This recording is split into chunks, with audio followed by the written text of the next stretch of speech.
네, 자, 기도하고서 시작하도록 할게요. 화면 다 보이시죠? 음, 음. 네, 제가 기도하고 시작하겠습니다. 잠시만요. 이렇게 해놓고. 네, 기도하겠습니다. 사랑하는 하나님 아버지, 감사합니다. 오늘도 저희가 이렇게 함께 모여서 하나님의 말씀을 배울 수 있게 해주심에 참으로 하나님의 은혜와 하나님의 께 감사를 드리지 않을 수가 없습니다. 저희가 어려움 가운데 있더라도 항상 하나님의 말씀을 또 구하고 하나님 말씀대로 살아가는 자 되게 도와주세요. 하나님께서 2000년 동안 하나님이 선하게 또 이 우리 세상을 또 인도하셨던 줄을 압니다.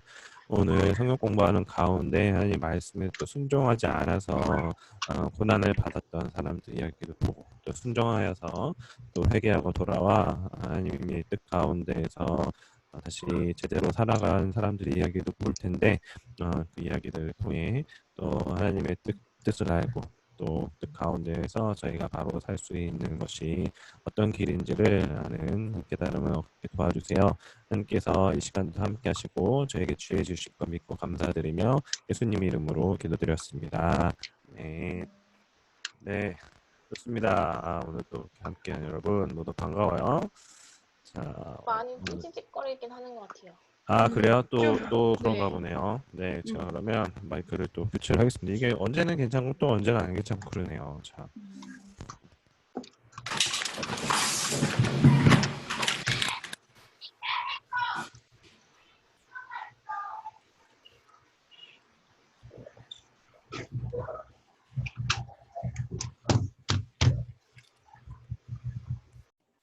네, 잘 들리시나요? 네. 네, 감사합니다. 혹시 또 문제가 있으면은 영상, 음성 송출에 문제가 있을 때는 저한테 좀 바로 알려주시면은 감사하겠습니다. 이 마이크가 확실히 뭐 음질이나 이런 것들은 나은데 간혹가다 이게 무슨 문제인지도 사실 저도 잘 모르겠어요. 이게 한 번씩 이렇게 문제가 생기네요.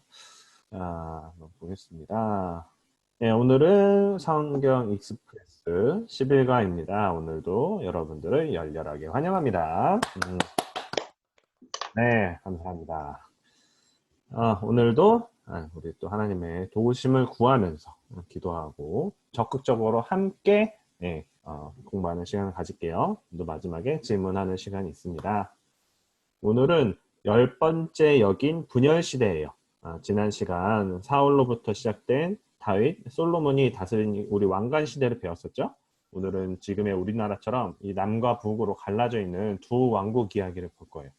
오늘도 열차가 힘차게 달려갈 겁니다. 떨어지면 안 되니까 다 같이 서로 꽉 붙잡아주고 힘내보세요. 즐겁게 여행을 떠나봅니다. 오늘도 이 지도를 보면서 앞에 내용들 복습을 할게요. 네, 여러분 좀 자세히 이거를 봐주세요. 네, 좀 이따 여러분들한테 또 한번 물어보고 보고 이렇게 잘 대답해 주신 분들에게 또 상품을 드릴 테니까 지금 하는 거 같이 좀 잘 따라와 주세요. 누구한테 한번 물어볼까? 민영아. 민영이. 네. 고마워. 혹시 우리 이 구약을 총 몇 시대로 나눈다고 했는지 혹시 기억나니?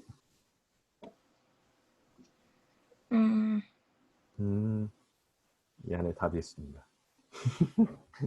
12시대요. 그렇죠. 고맙습니다. 민영이. 네, 대답해줘서 고마워요. 저희는 오늘 배울 게 이제 10번째 분열 시대인데요. 정말로 다 왔어요. 조금만 더 힘을 내면 돼요. 순서대로 한번 볼게요.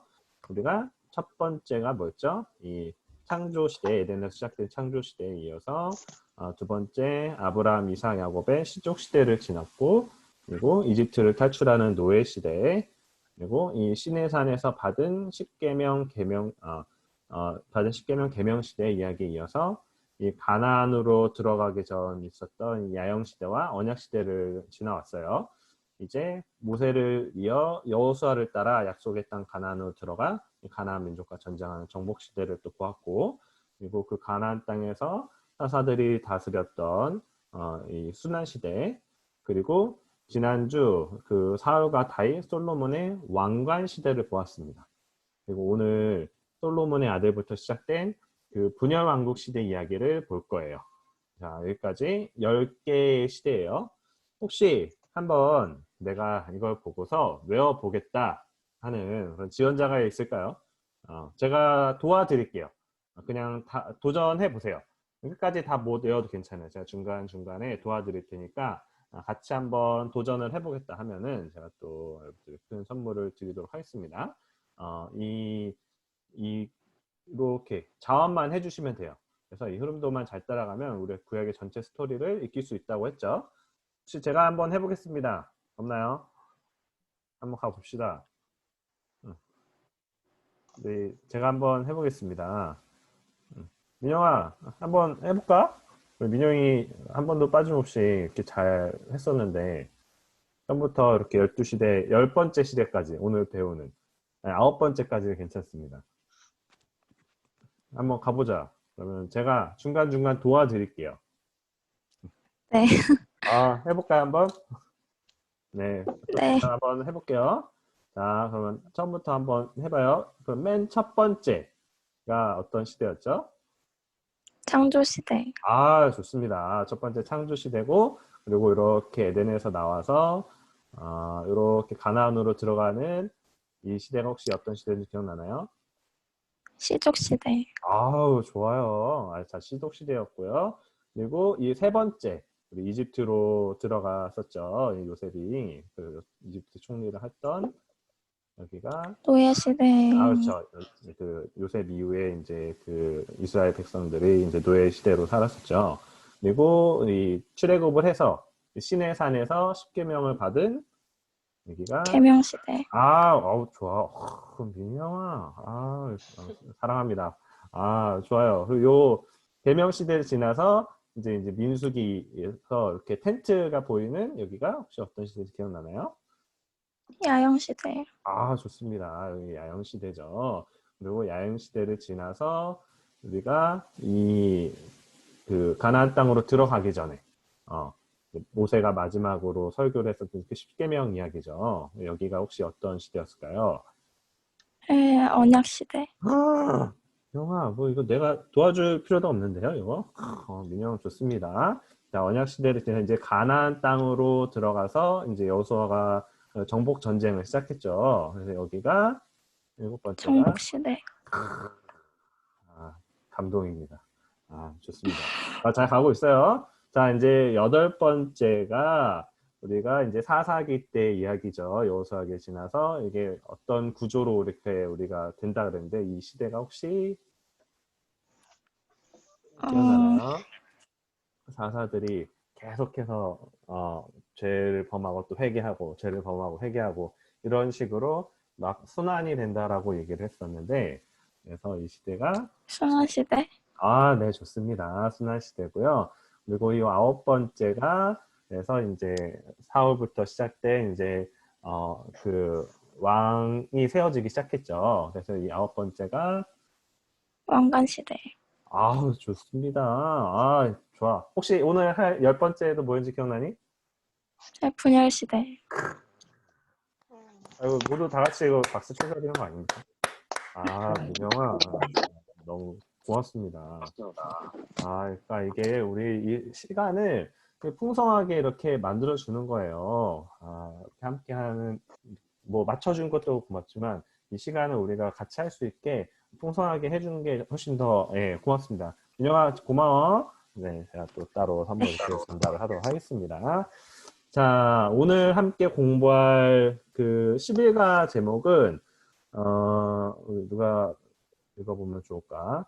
민서야, 혹시 요거 민서 요 위에 부분 제목 한번 읽어줄 수 있을까?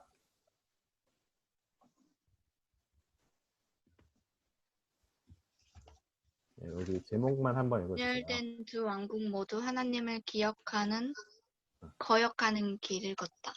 네, 좋습니다. 네, 요 기억하고 거역하고 상당히 차이가 많아져 버려요. 네, 고마워요. 우리 민서가 읽어줬습니다. 지난 이 왕관 시대 때도 그랬지만 오늘 분열 시대에도 쓰여진 책이 여러 권 있어요. 이 역사서인 열왕기상, 열왕기하, 역대지하 일부에 이어서 그리고 이 요엘, 오바댜, 요엘, 요나, 아모스, 호바댜, 미가, 이사야서 이렇게 예언서, 이건 7권의 예언서죠. 이 예언서까지 많은 책이 이 시대를 배경으로 쓰여졌어요. 그래서 오늘 여러분들 오랜만에 좀 한번 하려고 그래요. 성경 목록가를 같이 외워보고 시작을 합니다. 지금 우리가 어디쯤 공부하고 있는지 이 목록가를 불러보면서 확인해 보면 좋겠어요. 네, 제가 잠깐 다들 음소거를 했다가 다시 풀도록 하겠습니다. 네, 저도 음소거를 할게요.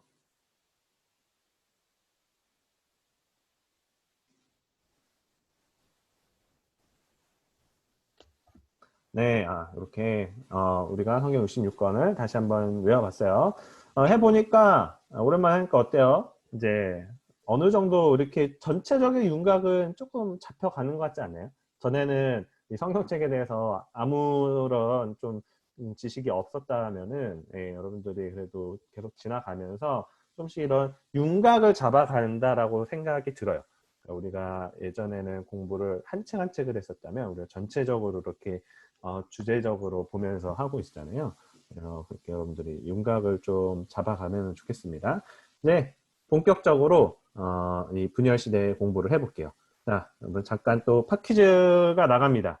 자, 긴장해서 이렇게 답을 맞춰주면 좋겠어요.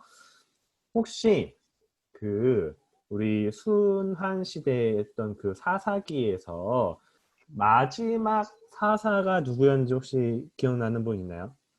그러니까 사실 그 사사기에 포함된 사람만 아니고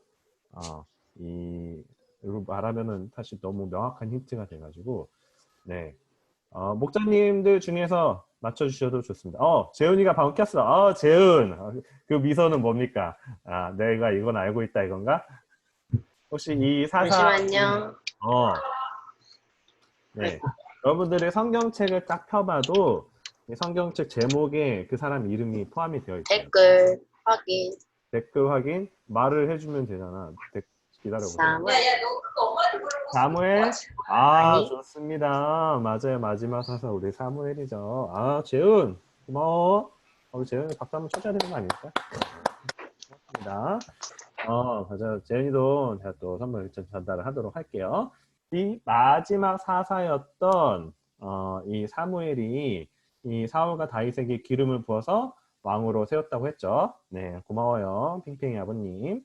자, 제가 이전에는 어떤 선물을 할지 매우 고민하면서 여러분들이 가장 원하는 선물을 주려고 했는데 여러분들도 잘 선택을 못할 때가 있더라고요. 그리고 재훈이가 특히 너무 이렇게 선물 많이 받아가지고 나중에는 본인이 받을 게 없다라고 막 하면서 해서 이제 제가 좀 좋은 선물을 할 수 있는 사이트를 좀 찾아서 여러분들에게 양질의 선물을 할 수 있을 것 같습니다. 임의로 그렇게 선물을 전달하고 또 의미가 담겨 있는 선물이라서 이게 여러분들이 상품이라고 생각하지 마시고 이 과정을 함께 풍성하게 만들어준 것에 대한 감사를 좀 표현하는 거니까요. 여러분들이 잘 할 수 있도록 제가 도와주는 거니까 틀리는 걸 두려워하지 말고 적극적으로 함께 참여해 주세요. 네, 제가 이 사무엘 이야기를 왜 했냐면 이 사무엘이 처음 왕을 세울 때도 자신이 원해서 왕을 세운 게 아니에요. 이스라엘 백성들의 요구에 못 이겨서 하나님의 허락하에 세운 왕이었습니다. 사무엘은 왕이 아니었어요. 제사장이자 이제 재판관이었는데 어떤 전체적인 지도자의 역할을 했었죠. 그래서 이 사무엘은 왕을 세워달라고 하는 백성들의 요구를 기뻐하지 않았어요. 하나님께서는 왕을 세워달라는 백성들의 요구를 들어주셨지만 동시에 이런 경고도 함께 하셨어요. 왕이 세워지면 이 청년들은 전쟁터에 강제로 끌려가 다치거나 죽고 예쁜 이 처녀들은 후궁으로 끌려갈 거고 이 왕이 무거운 세금을 물려 나라에 분란이 생길 것이라고 이렇게 하나님께서 경고를 하셨어요. 그런데도 백성들은 왕이 있는 다른 나라와 비교하면서 자기들도 왕이 있어야 한다고 하나님의 경고를 무시했습니다. 그래서 이 창조주의자 만왕의 왕이신 하나님을 거부하고 인간 왕을 세워달라고 한 거죠. 그런데 역시나 이 하나님의 경고대로 이 나라에 문제가 생깁니다. 왕가 시대의 첫 세왕, 이 사울, 다윗, 솔로몬 때는 나름대로 이렇게 나라를 번영을 시켰지만 시간이 지날수록 하나님께서 경고하셨던 일들이 점점 쌓이면서 문제로 나타나요.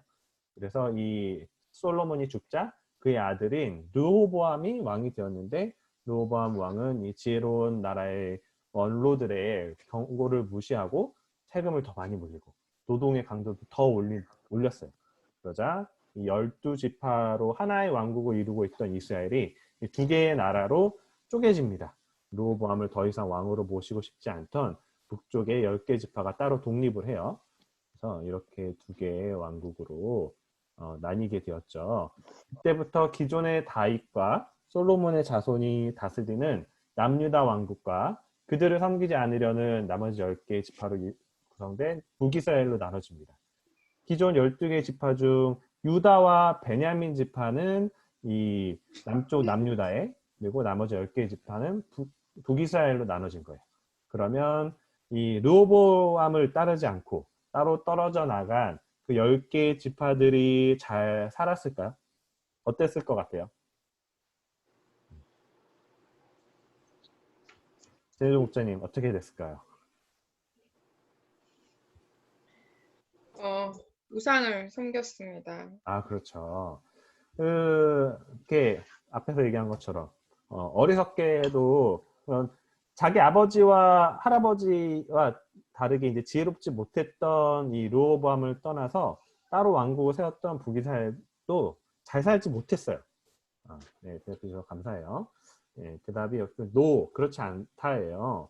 뒤에서 더 자세히 보겠지만 이 북이스라엘은 남유다와 달리 계속해서 쿠데타 반역이 일어나면서 아버지에서 이 아들로 왕위 계승이라고 하잖아요. 이 그런 자연스러운 왕위 계승이 9차례나 깨졌고 그 19명의 왕 가운데 그냥 그대로 자연산 왕은 7명밖에 안 돼요. 나머지 12명 중 1명은 하나님께서 직접 치셔가지고 죽었고 2명은 전쟁터에서 죽고 1명은 자살하고 1명은 2층에서 떨어져 죽고 6명은 살해당하고 1명은 포로로 잡혀가 죽고 제대로 죽은 왕이 없어요. 그래서 19명의 왕 중 12명만 12년 이상 통치하고 1명은 6개월, 또 1명은 1개월, 어떤 왕은 일주일만 통치하고 살해당해서 죽기도 했습니다. 그래서 하나님을 배신한 북이스라엘은 결국 아수르에게 멸망당하고 백성들은 이렇게 포로로 끌려가기도 하고 주변 여러 지역을 뿔뿔이 흩어졌어요. 그래서 이 사람들은 주변 이방인들과 결혼하면서 이렇게 섞이면서 이 우리가 신약 시대에도 나오는 사마리아인이라는 혼혈족이 나왔다고 했어요. 그래서 이 남유다는 북이스라엘에 비해서는 그래도 안정적이었습니다. 그러나 이 르호보암부터 20명의 왕이 백성들을 통치했는데 그중 8명만 하나님으로부터 이 선하다라는 평가를 받았어요. 열왕기와 역대기는 각 왕들이 통치하는 동안 어떤 상과 질책을 받았는지 상세히 기록을 하고 있습니다. 하나님께서는 이 왕국에게 수많은 선지자들을 보내서 경고를 하셨어요. 이거는 엘리야라는 선지자가 하나님께서 주신 그 불마차를 타고 하늘로 올라가는 장면인데요. 이 남유다와 북이스라엘에 30명의 선지자들을 보내서 백성들을 회개하라고 선포하셨어요. 이때 활동한 선지자 중 8명이 예언서를 기록을 합니다. 모든 선지자가 다 책을 기록하진 않았어요. 그리고 그 중에 3명의 선지자는 외국에도 나가 선교사로서 하나님 말씀을 전했어요. 이 내용을 조금 뒤에서 살펴볼게요. 이 선지자들이 기록한 예언서, 선지서라고도 불리는 이 책들을 왜 예언서라고 부르게 됐는지 우리가 좀 알 필요가 있어요. 그래야지 우리가 이 예언서를 제대로 이해할 수가 있거든요. 이 예언의 사전적 의미는 앞으로 다가올 일을 미리 알거나 짐작하여 말함이죠. 그런데 이게 기독교에서는 쓰는 이 예언은 조금 미안해요. 제가 잘못 눌렀네요. 기독교에서 쓰는 이 예언은 조금 달라요. 예언자의 이 히브리어 원어인 이 나비라고 하는데 나비는 부름받은 전달자라는 뜻이 있습니다. 그래서 하나님의 말씀은 미래적인 사건을 다루기 때문에 부차적으로 미리 말하는 자라는 의미의 예언자라는 부차적 의미가 붙었지만 그것보다 더 중요한 의미는 하나님의 말씀을 전하는 자라는 뜻이 더 중요해요. 이런 관점에서 우리가 이 예언서를 볼 필요가 있어요. 그래서 이 예언이라는 측면과 이 대언, 하나님의 말씀을 대언한다는 그 측면이 모두 있어요. 자기 생각대로 말하는 게 아니기 때문에 사실 이 대언이라는 의미가 좀 더 명확합니다. 자, 그래서 우리가 생각하는 예언은 이 사실 우리가 요즘에도 막 예언자라고 불리는 사람들이 있잖아요. 뭐 노스트라다무스라든지 유명한 그 뭐 신디어스 뭐 이런 유명한 최근에도 예언자들이 많이 있는데 그래서 그 우리가 생각했을 때 그 예언자가 위대하려면 어떻게 해야 돼요? 그 사람들이 말한 그 예언들이 미래에 일치하면 일치할수록 그 사람들이 능력이 있는 예언자인 거죠. 그런데 실제로 이때 그 예언자들은 우리 구약시대 예언자들은 우리가 지금 생각하는 그 예언과 사실 조금 달라요. 왜냐하면 하나님의 말씀을 대언했던 것이기 때문에 하나님의 말씀을 대언했던 건 그 당시에 하나님 뜻대로 살지 않던 사람들에게 경고를 했던 거예요. 그러니까 너희가 하나님 뜻대로 살지 않으면 이렇게 멸망할 거야. 멸망할 거야 했었기 때문에 예언자의 경고는 실제로 했던 그 예언과 일치하지 않을수록 더 좋은 거예요. 더 일치하지 않게 만들수록 더 사실 능력이 있는 예언자인 거죠. 그래서 성경에는 하나님께서 사전 경고 없이 자기 백성을 심판하신 사례가 한 번도 없어요. 항상 이 예언자들을 통해서 미리 심판을 경고를 하셨어요. 하나님께서 항상 경고하시고 회개하고 돌아오기를 원하셨어요. 우리가 돌아오기를 원하셨습니다. 그리고 우리가 돌아올 때 언제든지 용서를 해주셨어요. 하나님께서는 여전히 이런 방법을 우리 삶에도 사용을 하고 계세요. 지금 여러분 삶의 특정한 부분에 하나님께서 어떤 징계나 표징으로 말씀하고 계신 부분이 없는지 한번 잘 생각을 해볼 필요가 있어요.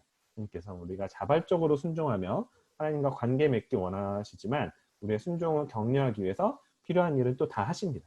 징계의 우리가 본 뜻은 내쫓는 게 아니라 다르게 관계 맺는 거라고 했었죠. 그래서 사랑하는 자녀한테 우리가 관계가 있는 사람한테 징계를 주시는 분이라고 했어요.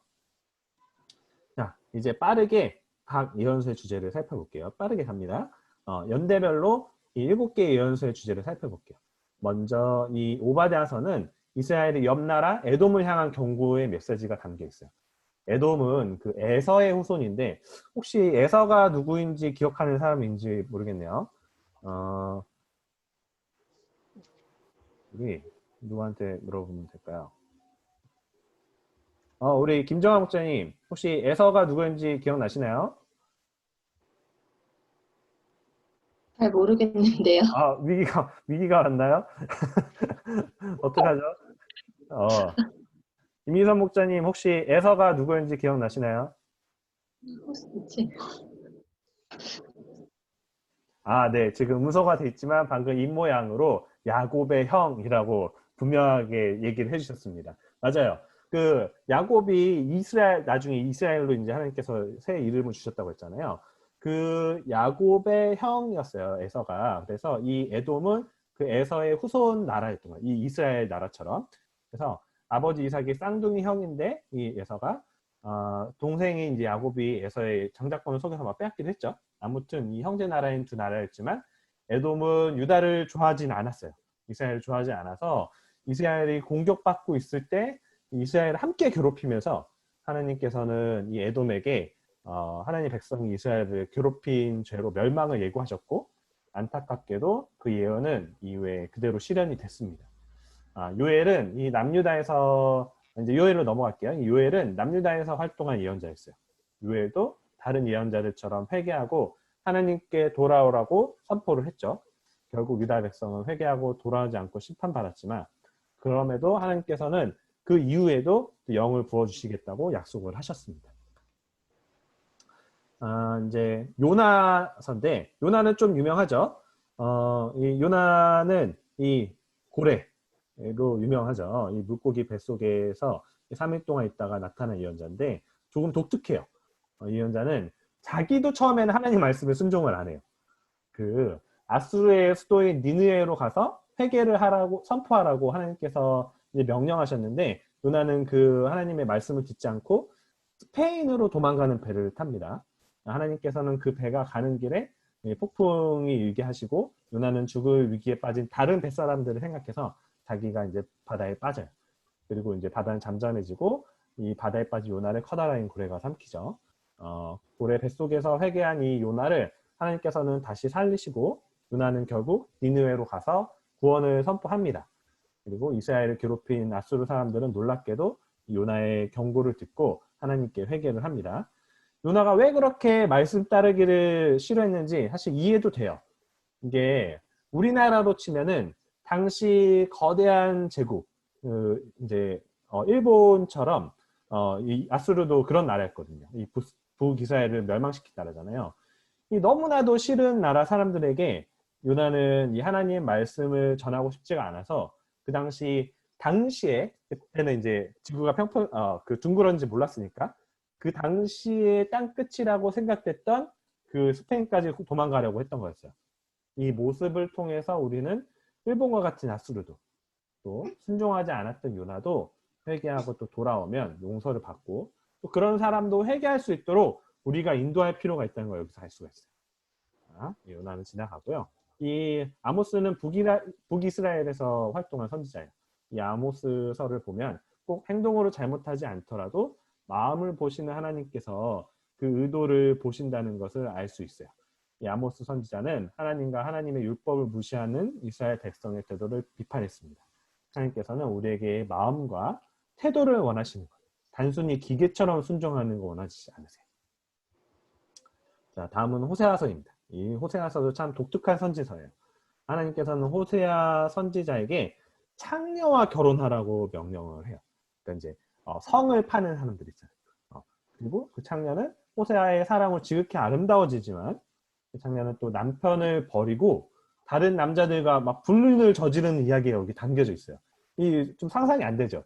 거룩한 하나님의 말씀이 담겨져 있는 성경에 그런 이야기가 들어가 있다고? 불륜 이야기가 들어가 있다고?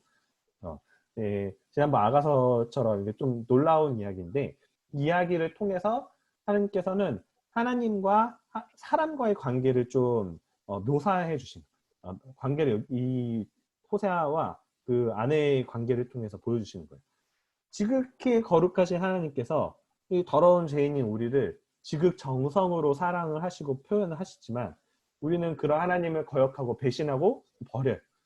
그것을 지켜보는 하나님의 마음을 이 바람피고 있는 아내를 지켜보는 남편의 마음으로 하나님 자신의 마음을 표현하신 거예요. 여기서 이 죄인의 회개와 하나님의 마음이 이 호세아서에 굉장히 절절하게 담겨져 있어요. 마음이 이거 보면 막 눈물이 나요. 하나님 마음이 그러니까 이제 아직 결혼을 하신 목사님들 대부분 결혼하셨고 청소년들은 아무도 여기는 결혼한 사람이 없지만 그러니까 내 남자친구 여자친구를 한번 생각해 보세요. 결혼을 하지 않은 남자친구 여자친구도 막 내가 아닌 다른 사람에게 사랑을 표현을 한다고 생각을 해봐. 얼마나 가슴이 아파요. 그렇죠. 근데 심지어 나와 평생을 살기로 약속했던 그 아내와 남편이 그런 식으로 나를 배신하고 있다면 얼마나 마음이 아프겠습니까? 근데 그게 하나님의 마음이라. 그리고 단순히 그냥 미워하는 게 아니고 또 그 사람이 돌이키고 회개할 때까지 기다리시는 하나님의 마음이 잘 담겨져 있어요. 자, 좀 더 빠르게 나가겠습니다. 이 미가는 남유다에서 활동한 선지자예요.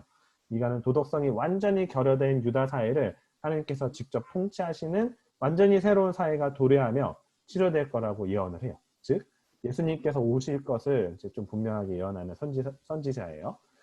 이 이사야서는 총 66장으로 이루어져 있습니다. 마치 앞에서 우리가 외웠던 성경책의 축소판과도 같아요.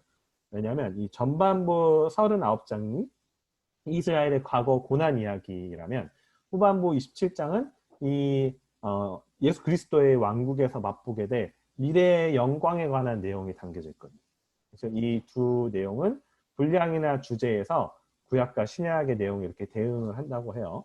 그리고 이 이사야서 53장에는 유명한 고난받는 종 이야기가 나오는데 여기서 곧옷이 예수님의 고난과 영광을 굉장히 상세하게 그리는 내용이 등장해요. 자, 이렇게 오늘은 북왕국이 멸망하기 전까지 활동한 7명의 예언서 이야기를 살펴봤어요. 그래서 오늘 봤던 게 이제 분열왕국 시대, 바벨론 포로 이전 시대를 봤고, 그리고 이제 다음 주에는 남왕국 존속 시대하고 바벨론 포로 시기를 이야기를 이제 살펴볼 겁니다. 자, 이제 정리하고서 이제 맞춰볼게요. 오늘 주제로만 보면 분열 시대 동안 사실 니느웨의 백성이 최고의 점수를 받은 거예요. 그들은 굉장히 잔악하고 이방 민족으로 이스라엘을 괴롭혔지만 요나 선지자의 설교를 듣고 죄를 회개를 했어요. 이들은 선지자의 지혜로운 충고에 귀를 기울여서 마땅히 받아야 할 끔찍한 심판을 모면을 했습니다. 그러나 불행히도 이 니느웨도 150년 후에 파멸되고 말아요. 이거는 저희가 다음 주에 살펴볼게요. 이 북이스라엘의 19명의 왕들은 208년 동안 선지자들의 음성을 철저히 무시하고 결과적으로 남유다보다 먼저 포로 시대에 들어갑니다. 반면 이 남왕국 유다는 좀 복합적인 평가를 받았어요. 이 12명의 왕 중 6명이 그래도 선지자들의 음성을 청중해서 이 북이스라엘보다는 130년을 더 존속을 할 수가 있었어요. 여러분들도 여기서 책에서는 인생의 점수를 이렇게 매겨보라고 해요. 이렇게 20명 20점 만점으로 했을 때 여러분은 어느 정도의 점수를 받을 수 있을지. 하나님의 점수는 8점이었던 것 같아요. 이 유다는. 이스라엘은 완전히 빵점이고. 네, 우리가 한번 뭐 재미로 한번 또 그러나 진지하게 한번 생각을 해보면 좋을 것 같아요. 자, 이렇게 오늘 했던 그 10일과 맞춰보고요. 오늘은 이제 Q&A 시간입니다. 여러분들 오늘 하면서 중간에 이해가 되지 않았던 부분들이 있으면은 눈치 보지 마시고 적극적으로 또 질문을 해주시면 좋겠습니다. 채팅창으로 해주셔도 좋고요. 채팅창 잘 보고 있을게요. 그리고 직접 얘기를 해주셔도 좋습니다. 네. 예요. 네. 그 요가 요나 이야기에서 네. 아닌가? 그 고래 뱃속에 들어갔었던 게 요나 맞죠? 네, 맞습니다. 유명.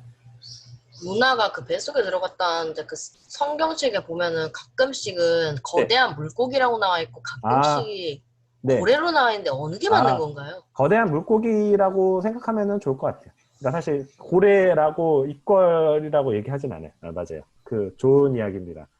그래서 거대한 물고기인데 이제 우리가 생각하기에는 고래를 쉽게 떠올리고 그림에서도 이렇게 많이 봐서 고래라고 했는데 거대한 물고기가 맞아요. 아하, 좋은 질문입니다. 고마워요. 그게 궁금했나요?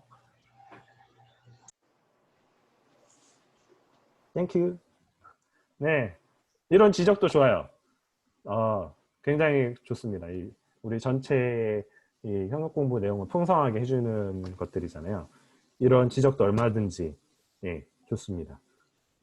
저희가 논의를 풍성하게 할 수 있도록 이런 이야기도 다 해주시면 좋을 것 같아요.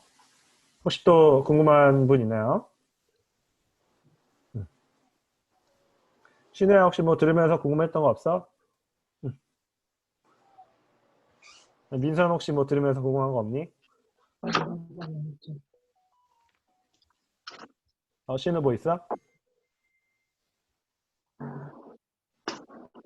없습니다 하려고 방금 푼 건가? 네. 혹시 민영이는 또 없니? 없습니다. 네, 좋습니다. 김재현 목사님도 괜찮으신가요?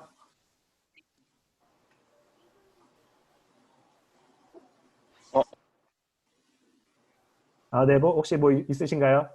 네, 얘기해 주시죠.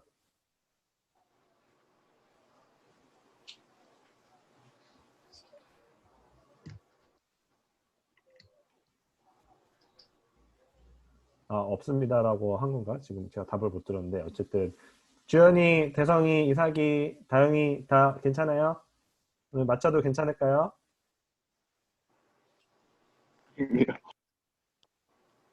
재난 문자 때문에 소리가 안 들렸다고 하신 분도 있네요. 저 잠깐 전화가 왔어가지고. 네네네. 형제님, 네. 신우가 영적 각성이 뭐냐고 궁금하다고 물어봐달래요. 영적 각성이요. 그러니까 여기서는 네. 회개하는 걸로 생각을 하시면 좋을 것 같아요. 그러니까 회개해서 다시 하나님과 관계를 돈독히 하는 것. 지금 현대로 봤을 때는 하나님과 관계를 네. 돈독히 하는 라고 생각을 하시면 좋을 것 같습니다. 네, 좋은 질문 고마워요. 네, 혹시 또 있을까요?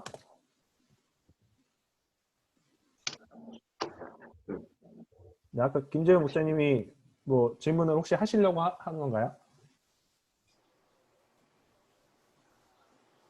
괜찮으신가 봅니다. 다행히도 오늘은 없는 것 같고요. 네, 그러면은 네, 한번 맞춰 보도록 하겠습니다. 자, 네, 이제 구약 딱 2가 남았어요. 얼마 안 남았어요. 다음 주는 우리 포로 시대를 공부할 겁니다. 하나님의 말씀을 어기고 포로로 끌려간 유대 민족이 다시 유대 땅으로 돌아오기 전까지 70년의 이야기가 그려져 있어요. 조금만 더 힘을 냅시다. 자, 얼마 안 남았습니다. 이렇게 화면 공유를 이제 준비하고요. 오늘 원래 박찬현 목사님에게 그 기도 부탁을 드리려고 했는데 오늘 또 출근을 하셨다고 하세요. 그래가지고 네, 오늘은 제가 네. 하기 전에 질문 하나만.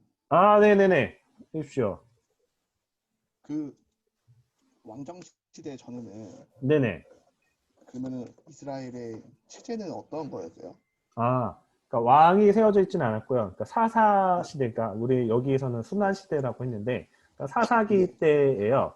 그때는 그러니까 그 12개의 그 지파들이 좀 연합해서 그러니까 지금으로 하자면 뭐 좀 미국하고 다르긴 하지만 그러니까 연합 국가 형태를 띄었고 각 지파가 좀 각 지파의 지도자들 그러니까 장로들이나 원로들이 다스렸었고 그다음에 어떤 위기가 있을 때에는 전쟁이나 국가의 위기가 있을 때에는 어떤 대표적인 하나님께서 세우신 사사들이 전쟁을 또 이끈다든지 아니면은 그 사사들의 원래 의미는 이제 재판관의 의미가 있긴 하거든요. 어떤 재판을 이끈다든지 하면서 그러니까 왕은 아니지만 어떤 제사장의 역할과 재판관의 역할과 그다음에 또 전쟁을 이끄는 그런 지도자로 한시적으로 이렇게 지도자 역할을 한 거예요. 그러니까 그 왕은 어떻게 보면은 그러니까 백성들이 왕을 떠받드는 거잖아요. 그런데 이때는 필요에 의해서 세워진 사사들이 그 백성들을 하나님의 뜻으로 구원을 했었죠. 그래서 이게 조금 사사와 왕이 조금 달라요. 지도자의 역할을 했던 거는 동일하지만 이렇게 하면은 설명이 될까요? 그러면 사사 같은 경우는 네네. 예전에 제사장하고 좀 다른. 네, 맞아요. 근데 제사장의 역할도 했어요. 그래서 이게 조금 좀 아이러니한데 사사들이 되게 다양한 역할들을 하면서 재판관으로 실제 역할한 사람은 한 2명 정도밖에 없거든요. 그리고 삼손 이런 사람을 보면은 도무지 이거는 막 제사장 같지가 않잖아요. 그래서 그렇게 보면은 하나님께서 이 위기 때에 직접 부르셔서 썼던 그 어떤 좀 인간적인 영적인 사람들이라고 좀 보시는 게 이해하기에는 더 좋을 것 같아요. 네, 알겠습니다. 네. 그래서 원 의미는 사사지만 그러니까 재판관이지만 재판관으로 역할을 한 거는 거의 없거든요. 그래서 하나님께서 직접 세우셔서 이스라엘을 위기로부터 탈출시키게 만든 지도자다라고 보시면 되겠습니다. 네. 뭐 이제 맞춰도 되겠습니까? 네. 네, 좋습니다. 김재국 목사님 질문해 주셔서 감사합니다. 우리 그러면 질문해 주시는 김재국 목사님이 기도하고서 마치도록 할까요? 알겠습니다. 네.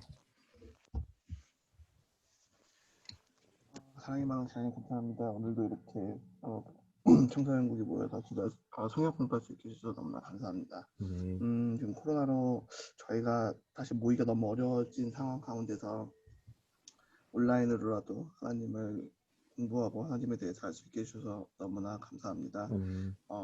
정말 믿음이 많이 약해지는 시기이지만 이럴 때일수록 더욱더 저희가 하나님을 찾고 하나님과 멀어지지 않도록 깨어있는 그런 저희가 될 수 있게 도와주세요.